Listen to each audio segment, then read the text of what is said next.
Boa tarde. Hoje o seminário vai ser sobre P-grupos regulares.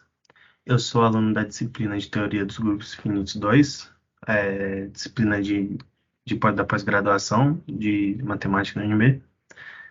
E, bom, vai ser um seminário mais introdutório, né? Esse conceito, né, essa teoria de P-grupos regulares, ela surgiu com o matemático Philip Hall em 1974. E toda a sua teoria, né, de P-grupos finos está quase toda desenvolvida em um artigo, né, do próprio Philip Hall chamado Fundamental Paper on P-Groups. Bom, é, a importância de P-grupos regulares, né, ela, ela vem com, ela ajuda bastante na classificação, na caracterização, né, dos grupos finitos.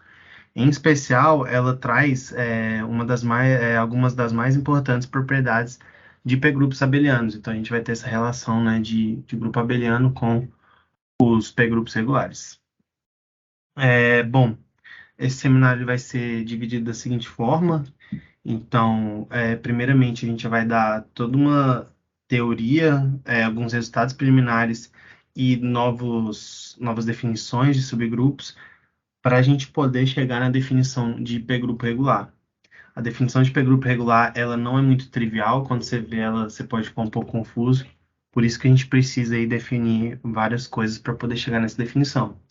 Então, num segundo momento, a gente vai, depois de conseguir dar toda essa teoria de background para chegar na definição, a gente vai falar sobre definição, vai trazer alguns exemplos, e por fim a gente vai demonstrar algum teorema e ver alguns resultados, né, envolvendo aí os nossos P-grupos regulares. Bom, então vamos começar pela definição de P-grupo. Então, lembrando aí, quando eu falar de G nesse seminário vai ser um grupo finito, e toda vez que eu falar de P também vai ser um número primo. Então, eu tenho que G é chamado de P-grupo se a ordem de G for uma potência de P, ou seja, se a ordem do meu grupo for uma potência de um primo. Aí sim ele vai ser chamado de um P-grupo. Bom, vou falar agora um pouco sobre comutadores e sobre o subgrupo derivado. Então, o comutador de dois elementos, que eu vou falar antes aí, no caso, eu posso pegar qualquer xy pertencente ao meu grupo, né, pertencente a G. O comutador de xy ele vai ser denotado dessa forma aí, nessa notação, entre colchetes. E esse comutador ele vai ser igual a pegar o inverso de x, operar com o inverso de y, operar com x e operar com y. Bom, e se eu tenho dois subconjuntos? Se eu tenho x1 e x2, subconjuntos não vazios do meu grupo, eu vou definir como o comutador de x1, x2, né, desses dois subconjuntos, ele vai ser gerado pelo comutador de elementos de x1 com elementos de x2. Então, eu vou pegar, né, esse conjunto, né, de computadores, de computadores x1 e x2, e vou pegar o gerado por eles, e aí sim eu consigo ter, né, o computador aí de subconjuntos. Bom, um caso especial em que x1 é igual a x2, eu tenho que o computador, né, ele vai ser, isso também foi igual ao meu grupo inteiro. Se eu pegar o computador, então, de G com G, ele vai ser chamado de subgrupo derivado. E aí ele vai ser denotado aí como G'. Bom, falando um pouco agora sobre o subgrupo de Fratini. A gente vai dizer que o elemento Gzinho, ele pertence ao grupo, ele não vai ser gerador de G, né, do meu grupo inteiro, se o meu grupo inteiro for gerado pelo subconjunto X, sempre que, se eu pegar o gerador, sempre que ele também for gerado, né, por X e o meu elemento Gzinho. Então, Gzinho aí ele vai ser dito não gerador. E aí a gente vai definir o subgrupo de Fratini como sendo o conjunto de todos os elementos que não são geradores do meu grupo. Bom, a gente vai falar um pouco dessa teoria agora para poder chegar no teorema da base de Burnside, que vai ser uma ferramenta que a gente vai usar para mostrar alguns teoremas lá na frente. Então, definição 1.4.1 de P grupo abeliano elementar, a gente tem que um grupo G não trivial, ele vai ser dito um grupo abeliano elementar se existe um P pertencente aos meus naturais, tal que a ordem de G, né, vai ser igual a P. A ordem de um elemento do meu grupo vai ser igual a P. Em outras palavras, se eu pegar um elemento do meu grupo Gzão e eu elevar ele ao meu número natural P, vai dar o trivial, vai dar igual a 1 para qualquer Gzinho pertencente ao meu grupo. Bom,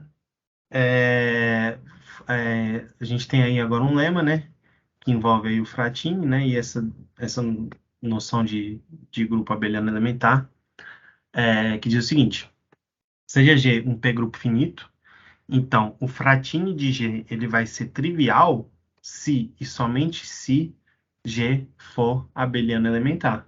Então a gente tem essa relação aí do Fratini, né, do subgrupo de Fratini, com a noção de P-grupo abeliano elementar. Bom, agora que a gente já entendeu um pouco dessas coisas, a gente pode falar sobre o teorema da base de Burnside. O teorema da base de Burnside diz o seguinte: seja G um grupo finito, então o fratini de G ele vai ser igual ao G', né, ao subgrupo derivado, né, que a gente viu lá em cima, vezes esse GP. E aí, o que seria esse G elevado a P, né? G elevado a P, ele vai ser gerado, né, pelo um AP, A elevado a P, para todo tal que, né, A pertence ao meu grupo Gzão. Então, e esse P, né, vai ser um número primo. Bom, G barra, a gente tem a definição aí de G barra agora, vai ser igual a G sobre o fratini de G. Então, G cortado com o fratini de G.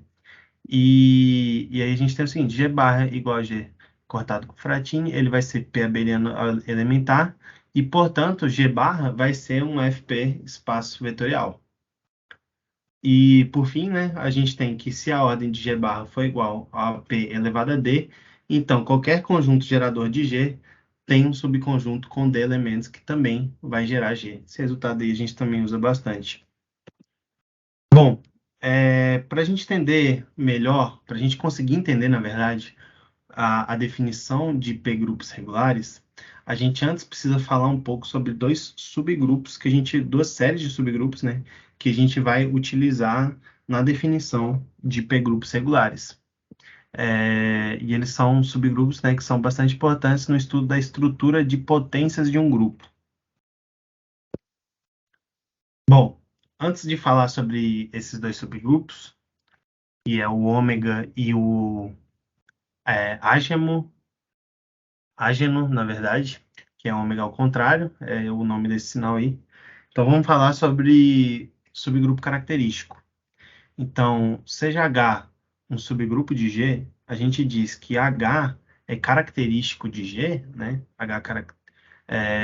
Se eu pegar o meu H e conjugar com esse ômega, e isso tiver contido em H. Bom, e para todo, né, ômega pertencente ao meu grupo de automorfismo de G. Bom, vamos falar um pouco agora sobre subgrupo maximal. Seja um G um grupo e M um subgrupo de G, M é subgrupo maximal se para qualquer K subgrupo de G, se eu tenho que M ele é um subconjunto de K e K é subgrupo de G, então eu só posso ter que K é igual a G. Então, com isso a gente consegue ter uma ideia de que é um subgrupo maximal. Bom, agora sim a gente pode aí definir o que são esses dois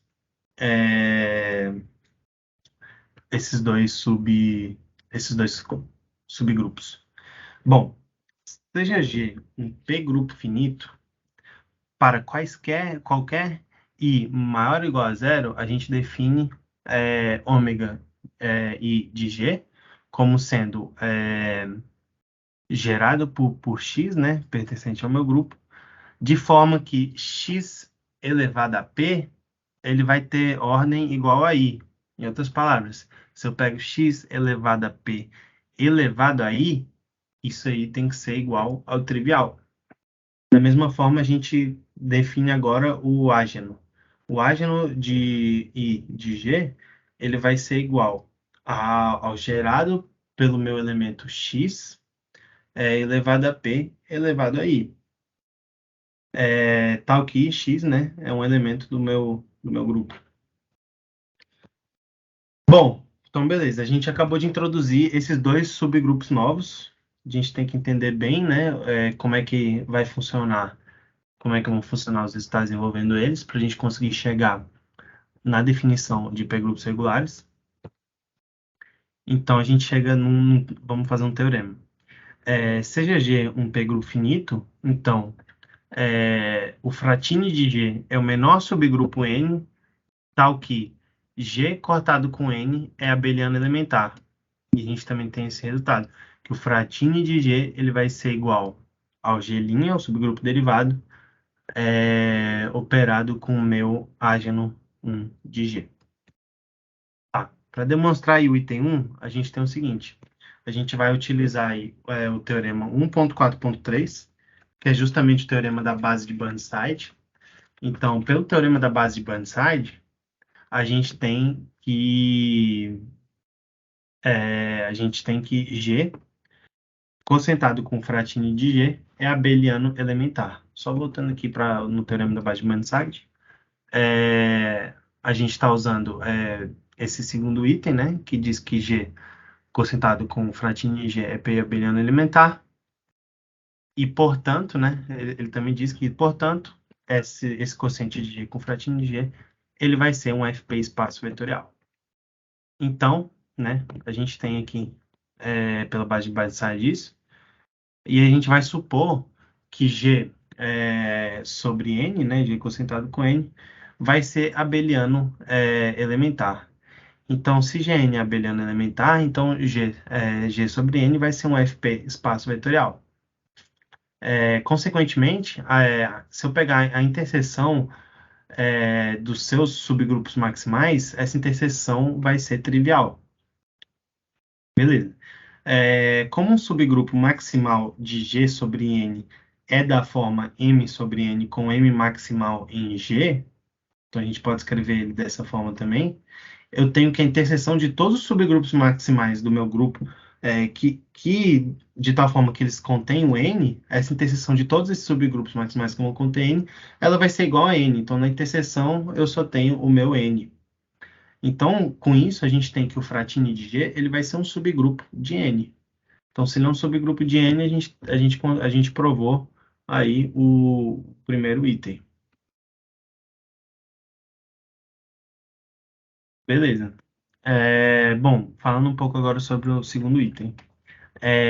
G concentrado com N, ele vai ser abeliano elementar se e somente se o comutador de XY pertencente a N e também X elevado a P pertence a N para quaisquer X e Y pertencentes a G. Ou seja, para qualquer dois elementos que eu pegar do meu grupo, o comutador desses dois elementos ele tem que pertencer a N e a ordem de X, né? Na verdade, X elevado a P, ele tem que também pertencer ao meu N, né? Lembrando aí que o N vai ser justamente a interseção, né, dos subgrupos maximais de G, que também contém o N. Beleza.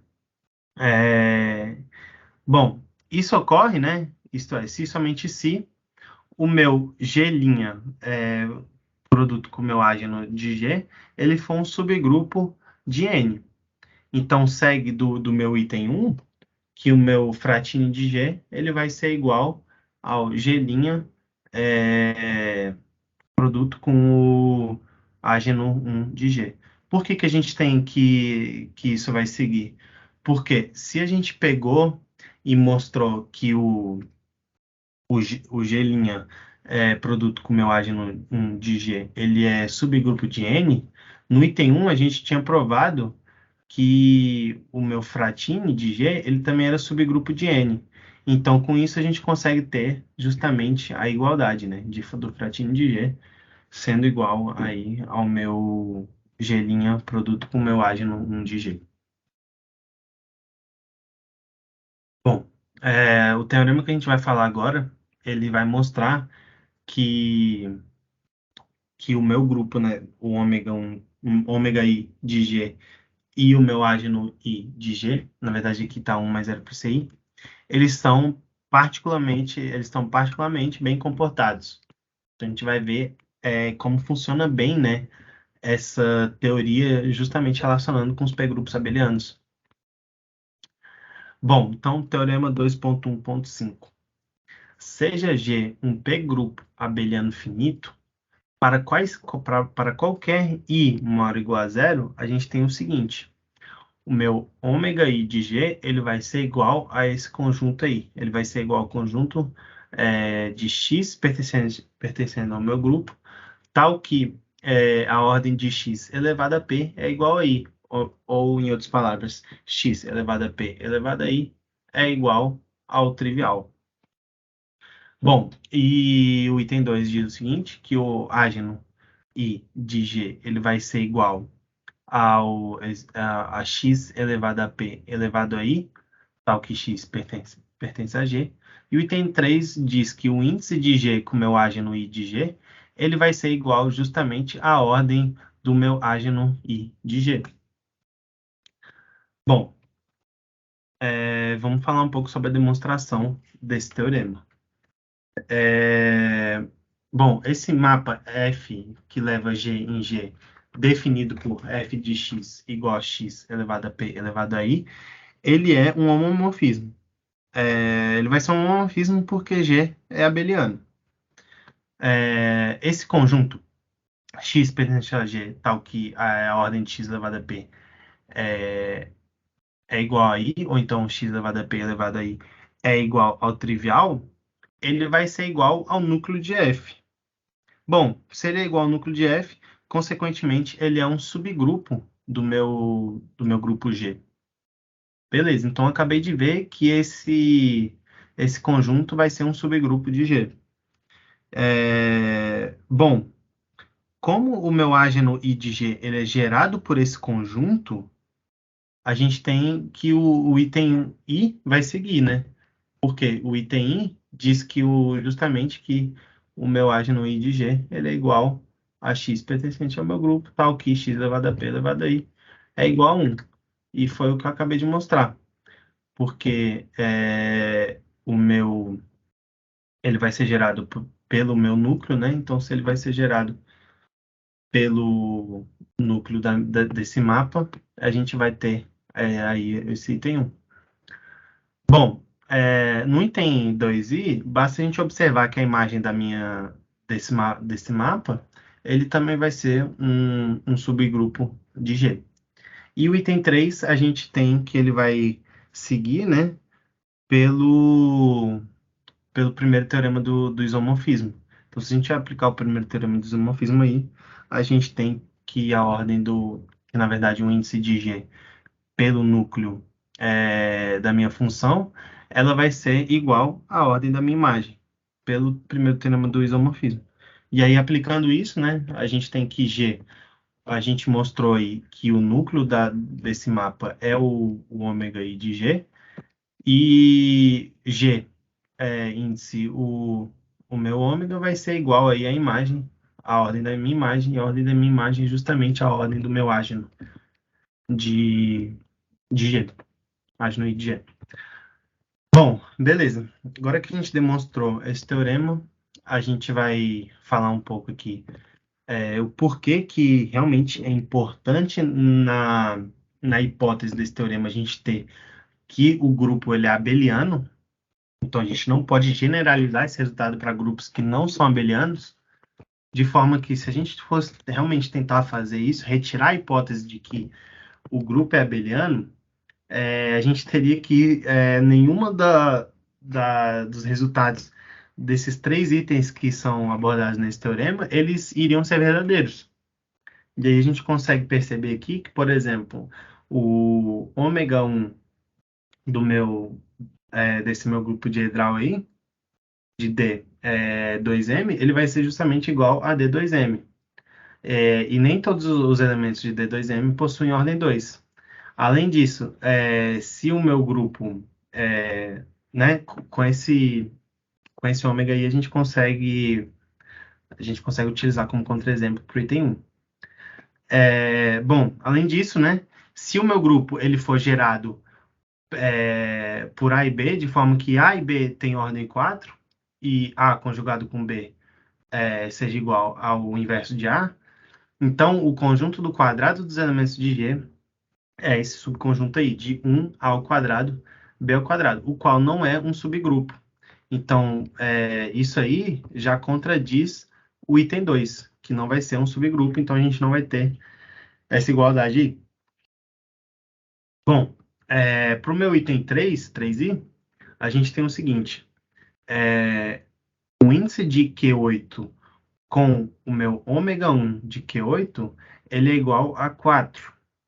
Bom, isso é diferente, né, da ordem do meu ágino 1 de Q8, que é igual a 2.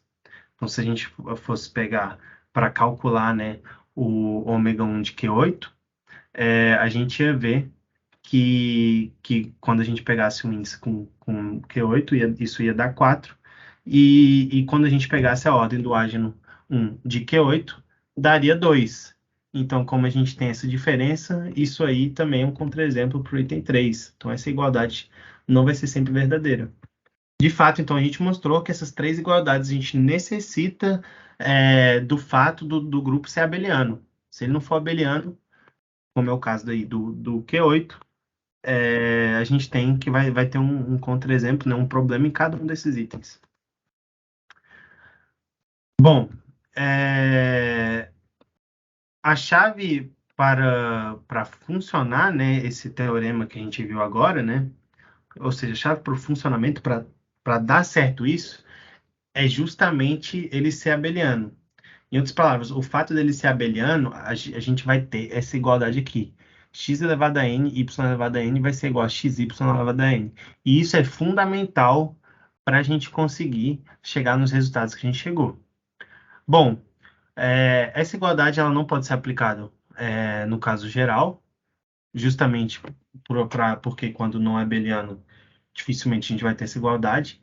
E aí o matemático, né, que deu origem a essa teoria, né, o matemático Philip Hall, ele conseguiu estabelecer uma relação entre x elevado a n, y elevado a n e xy elevado a n para quaisquer grupos. Então é um resultado bem, bem forte isso que ele chegou, porque a gente tem aí consegue fazer uma generalização. E aí a gente vai conseguir chegar num resultado mais amplo, né, um resultado mais geral. Mas beleza, como é que ele fez isso? Bom, para quaisquer grupos ele fez isso, né, utilizando os computadores de XY. Considerando n igual a 2, então a gente vai olhar aí para um caso mais simples. Então a gente olha para um caso mais simples para depois tentar generalizar. Assim como diz o matemático George Polier, né, na sua arte de resolver problemas, no seu livro. Bom, então considerando aí n igual a 2, a gente tem o seguinte. Se n igual a 2, então a gente tem que x ao quadrado, y ao quadrado. E aí a gente desmembra esse quadrado, né? Então a gente tem x vezes x, y vezes y. E aí a gente junta os dois do meio. Então xy vai ser igual a x, yx, comutador de x com y, vezes y. Mas, bom, essa igualdade não parece ser tão trivial. Então, para isso, eu acho que a gente pode dar uma olhada aqui na mesa digitalizadora. Bom, isso aqui, ok, né? Essa igualdade, beleza. Essa segunda tá um pouco estranha. Como é que isso aqui funciona? A gente não tende a aceitar muito fácil. Então vamos ver. Bom, eu acho que deve ser mais fácil a gente mostrar que a direita é igual à esquerda. Então, para isso, vamos ver o seguinte. Bom, se eu tenho aqui x, y, x, o que é o computador de x, y? Vai ser justamente x menos 1, y menos 1, x, y. Beleza. Então, eu desenvolvi aqui o computador e agora falta multiplicar por y. Beleza. Bom, x com x inverso aqui vai dar o trivial, né? Então, eu tenho que x, y, aí o trivial. Então, y menos 1, y menos 1, porque isso aqui é o trivial, né? Vezes x, vezes y, vezes y, né? E aí, vamos desenvolver melhor isso aí. O y vezes y inverso vai dar também o trivial. Então, aqui a gente também vai ter o trivial. Então, a gente tem que x vezes xy vezes y é igual àquilo. E é exatamente igual a isso daqui que a gente tinha anteriormente. Então, a gente conseguiu mostrar que essas duas coisas são iguais. Beleza. Qual que é a importância disso? A gente conseguiu trocar o x e o y de lugar. E quando a gente troca esse x e y de lugar, a gente paga o preço, né, de ter esse comutador bem aqui. Bem aqui. Então, beleza. Mas essa ferramenta foi fundamental para a gente conseguir estabelecer essa relação de xn, yn e de xy elevado a n. Bom, então agora que a gente entendeu essa segunda igualdade, o resto a gente só vai desenvolvendo essa linha de raciocínio. Então, com isso, né, no final, a gente chegou, né, que xy ao quadrado, né, x quadrado y ao quadrado vai ser igual a xy ao quadrado vezes o comutador de xy vezes o comutador de três elementos aqui, x, y, y. E aí, a gente vai chamar o produto desses dois comutadores aqui de C2, de forma que o C2 ele vai pertencer ao gerado pelos comutadores aí de x e y. Então, a gente resumiu aqui por C2, para simplificar a notação. Então, a gente conseguiu mostrar que, para o caso de n igual a 2, né, a gente tem uma relação aí de x quadrado e y quadrado com xy quadrado, pagando aí o preço, né, do C2. Bom, a gente acabou de perceber que a gente tem uma dificuldade, isso não é tão trivial, de fazer um dos casos mais simples, que seria n igual a 2. A dificuldade estava em conseguir generalizar isso para um caso de, né, n elementos. Então, Philip Hall conseguiu, através de um argumento engenhoso, né, através aí de partições, né, e de uso da ferramenta, como a gente viu anteriormente, de conseguir trocar o XY de lugar pagando o preço do comutador, ele conseguiu chegar numa generalização. E essa generalização aí a gente vai chamar de fórmula de compilação de Hall. Então, ela diz o seguinte, é até um teorema, né? Seja G um grupo e X e Y pertencentes a esse grupo, eu tenho que, então vão existir elementos CI, como a gente viu lá em cima, né? Esse CI, CI de XY, que vai pertencer ao meu gama I do gerado por X e Y. Lembrando aí que esse gama I vem da minha série, né? Bom, de forma que acontece o seguinte, x elevado a n vezes y elevado a n vai ser igual a isso que está escrito aí. Então, vai ser igual a xy elevado a n, que era o que a gente queria, pagando esse preço aí. C2 elevado a esse coeficiente, né? Esse coeficiente binomial. Então, C2 elevado a N2, C3 elevado a N3 e Cn elevado a Nn. Só para lembrar, o que seria esse coeficiente, né? Esse coeficiente, deixa eu pegar aqui, coeficiente ali, como, por exemplo, aparece o N2. Então, N2 vai ser igual a N fatorial sobre 2 fatorial vezes N menos 2 fatorial. A gente pode também generalizar isso para quaisquer nk aqui, a gente teria que isso seria igual a n fatorial sobre k fatorial vezes n menos k fatorial. Então, isso que são aqueles coeficientes que vão aparecer ali. Então, voltando aqui para o teorema. Bom, então a gente viu que o Hall ele conseguiu estabelecer essa relação entre x elevado a n e y elevado a n com xy elevado a n. Isso vai ser fundamental para ele conseguir desenvolver justamente a teoria dos p-grupos regulares. Bom, essa fórmula, né, de compilação de Hall, ela foi muito importante, em especial, né, quando a gente utiliza um expoente P'. Uma vez que os coeficientes binomiais P e I, eles são divisíveis por P, né, como a gente viu, aparece ali um P fatorial, para I no intervalo de 1 até P menos 1. Consequentemente, podemos escrever xp, yp como sendo xy elevado a P, z, cp, para algum elemento z, que é uma pésima potência do gerado do comutador do gerado por xy. Então, com isso, a gente consegue chegar na seguinte definição. Finalmente, aí a gente conseguiu chegar na definição de p-grupos regulares. Então, seja G um p-grupo, a gente vai dizer que G é um p-grupo regular se x elevado a p y vezes y elevado a p vai ser congruente a xy elevado a p módulo o ágeno do comutador do gerado por xy, para quaisquer xy pertencentes ao meu grupo. Então, essa aí é a definição de p-grupos regulares. E a gente vai ver que os p-grupos regulares vão trazer aí importantes teoremas. Bom, como exemplo de p-grupos regulares, a gente tem todo o p-grupo abeliano. Então, a gente viu como o comportamento de p-grupo abeliano com toda essa teoria que a gente está utilizando, ele é bastante útil. Então, de fato, todo o p-grupo abeliano ele vai ser p-grupo regular. A gente vai ter que todo grupo de expoente P também vai ser. Aliás, a gente vai ver isso no teorema que vai ser mostrado a seguir. E a gente tem que todo p-grupo de ordem menor ou igual a P, ele também vai ser um p-grupo regular. Então, beleza. Calcular essas coisas envolvendo p-grupos regulares não é muito fácil, porque tem que satisfazer todas aquelas condições. Então, a gente vai falar aí sobre esses teoremas. Bom, teorema 2.3.2. Seja G um grupo finito, se a classe de G é menor que P, menor que um primo P, então G é regular. Em particular, qualquer grupo de ordem menor ou igual a P elevado a P é regular. É justamente um dos exemplos que eu tinha trazido aí no slide anterior.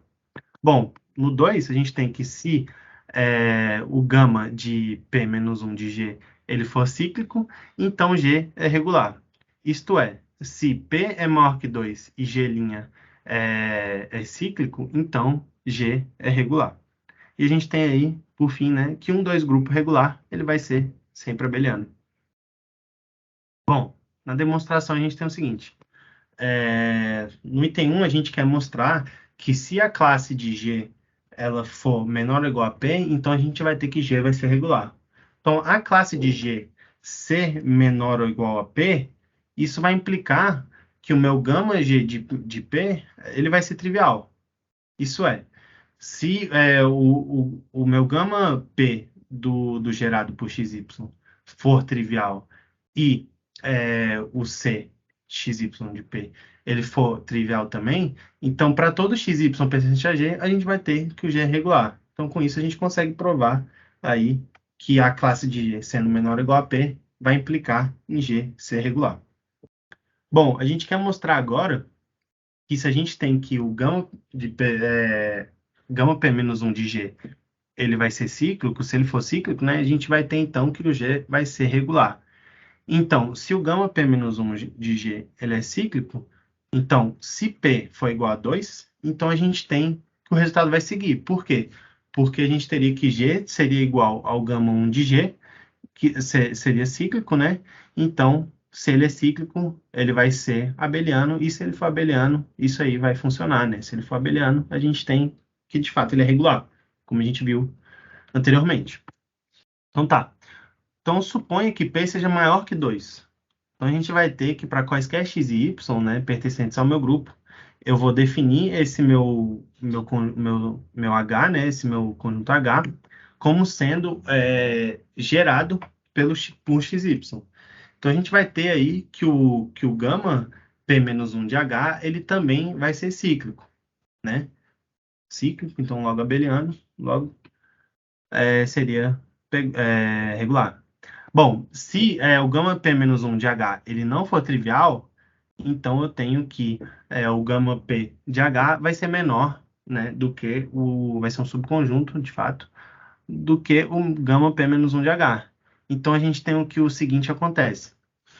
Um gama P de H, ele vai ser um subgrupo do ágeno 1 do gama P-1 de H, que vai ser um subgrupo aí do ágeno 1 do comutador de H, né? Do subgrupo derivado de H. Bom, então, o meu CP de XY, né? Ele vai pertencer ao ágeno do subgrupo derivado de H. Por quê, né? Porque se isso não acontecesse, né, caso contrário, a gente teria que o gama P-1 de H seria trivial e o CP XY pertenceria ao, ao gama P de H, que seria igual a 1, e pelo mesmo argumento que a gente viu anteriormente, isso implicaria, né, de G ser um P-grupo regular. Bom, o item 3 é um pouquinho mais complicado, né? A gente quer mostrar que um dois grupo regular, ele é abeliano. Ou seja, que todo dois grupo regular é abeliano. Então, se a gente supor que G é um dois grupo regular, né? Se eu tenho aí um dois grupo regular, então a gente tem que, sejam XY pertencente ao meu grupo e H sendo gerado por esses dois elementos XY que eu peguei do meu grupo, a gente tem, através da compilação de Hall, né? Que a gente viu lá em cima, que x quadrado y ao quadrado vai ser igual a xy quadrado vezes o comutador, o conjugado, né, do comutador de xy, né, conjugado de y do comutador de xy. Bom, G regular vai nos dar que o comutador o conjugado, né, de y do computador de xy, ele vai pertencer ao meu ágeno 1 do subgrupo derivado de H. Por que isso? Porque o meu ágeno 1 do meu H', né, do subgrupo derivado H, ele vai ser normal em H, como a gente viu lá em cima. E a gente também tem que o comutador desses elementos XY, ele vai pertencer ao meu ágeno 1 do meu grupo derivado H, derivado de H.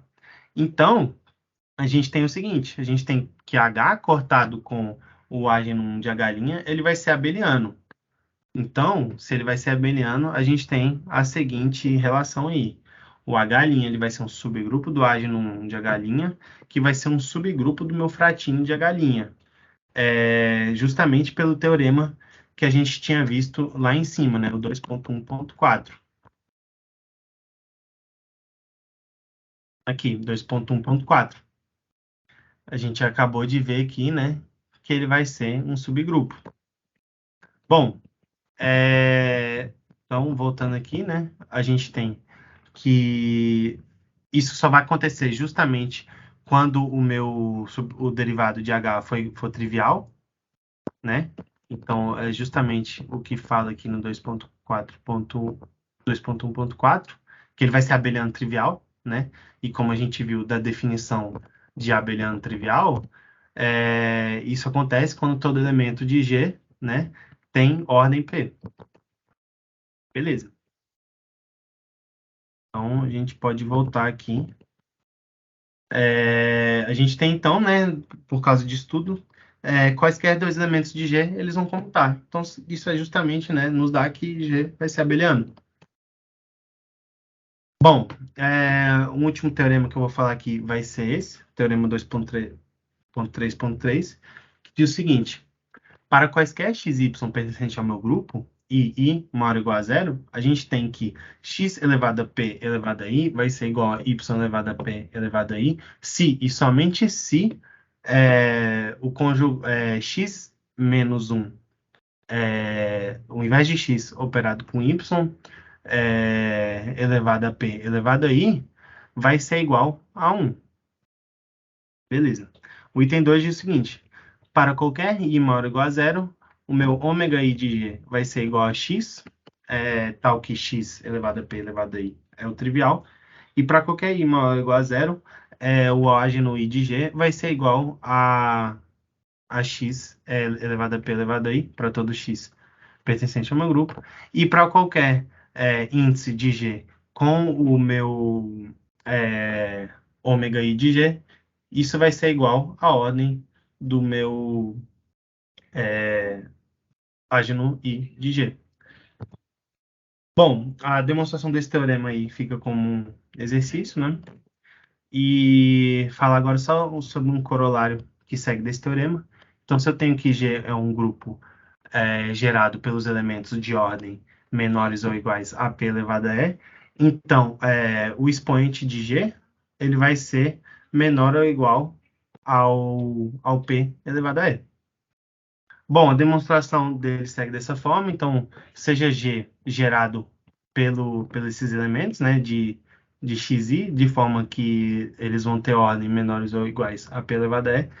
Então, todos esses elementos eles vão pertencer ao meu ômega E de G, e, consequentemente, o meu G, de fato, ele vai ser igual ao meu ômega E de G.